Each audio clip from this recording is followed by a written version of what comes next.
For centuries, the standard theological baseline has presented a single, linear path for the divine covenant. In this traditional reading, the patriarchal narrative isolates the promise exclusively within the line of Isaac. However, these documents can be scrutinized using textual criticism, a forensic tool that treats ancient manuscripts like archaeological sites. This allows for an analysis of the text structure, independent of its theological reception. Subjecting the Masoretic text, the standard Hebrew version of the Old Testament, to strict chronological analysis and comparative review reveals internal paradoxes. These textual anomalies are the physical results of a systematic post hoc redaction. They are scars left by ancient editors who attempted to reshape the narrative. Locating these scars requires two investigative paths. First, identifying the chronological impossibilities in the Genesis timeline, and second, applying the strict rules of Hebrew syntax found in Deuteronomy. Analyzing these textual fractures changes the understanding of prophetic succession into a historical puzzle that can be reconstructed through physical evidence. The first site of textual contradiction appears in Genesis 21.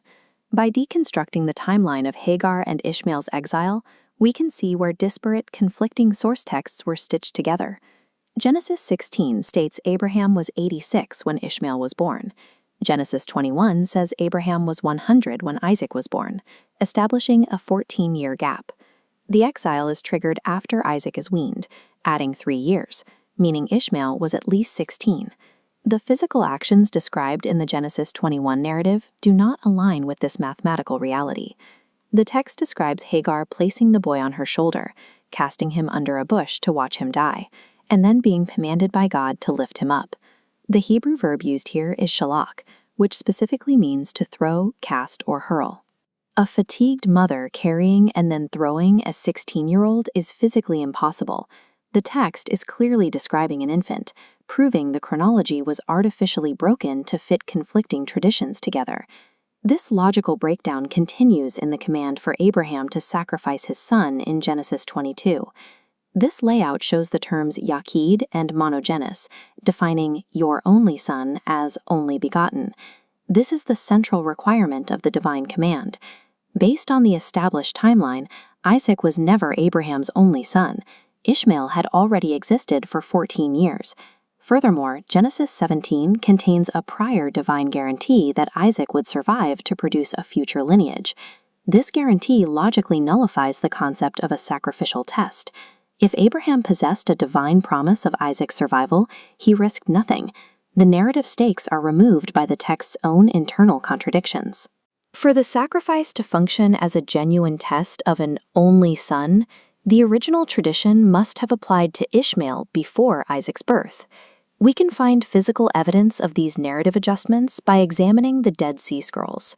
As the earliest known surviving manuscripts of the Old Testament, these scrolls provide an external check on active scribal reduction. A specific fragment known as 4Q225 contains a variant version of the sacrifice story.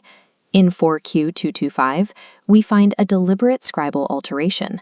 The text omits the narrative of Ishmael's birth entirely.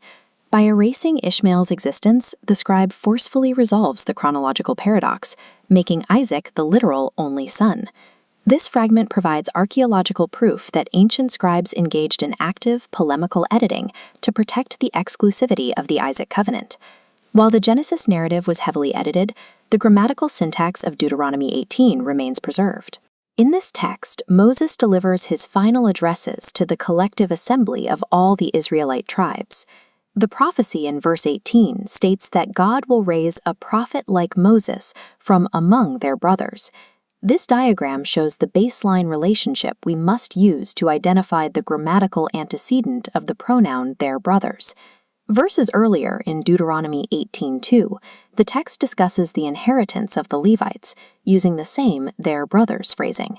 The syntax rule is firm. When a pronoun refers to a single tribe, the Levites, their brothers dictates a relationship to the other Israelite tribes.